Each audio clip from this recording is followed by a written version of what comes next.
অজু করার সময় অজুর পানি যখন মুখে লাগাবেন একটি দোয়া পড়বেন, আপনার চেহারা নূরের মতো উজ্জ্বল হয়ে যাবে ইনশাআল্লাহ। আপনার চেহারা নূরের মতো উজ্জ্বল হয়ে যাবে।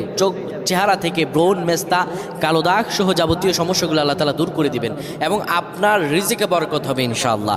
আপনার দোয়াগুলো কবুল হয়ে যাবে। অনেকের চেহারা সুন্দর কিন্তু তাকাতে ইচ্ছে করে না, মনে হয় চেহারায় নুন নাই, কিন্তু অনেকের চেহারাই কালো কিন্তু দেখতেও ভালো লাগে। যেমন এই যে বেলাল হাবশি, চেহারা দিকে তাকালেই শান্তির সুবাতাস বয়ে আসতো। সাহাবীরা যার চেহারা দেখে অনেক প্রশংসিত করিয়েছিল এবং যার কলব স্বচ্ছ ছিল।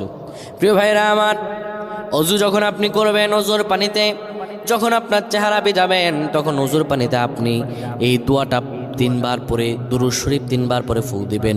দোয়াটি হলো আল্লাহু নূরুস সামাওয়াতি ওয়াল আরদ, আল্লাহু নূরুস সামাওয়াতি ওয়াল আরদ। পানিগুলো নিয়ে সেই পানির মধ্যে আপনি ফু দিয়ে চেহারার মধ্যে লাগাবেন। আমার আল্লাহ রাব্বুল আলামিন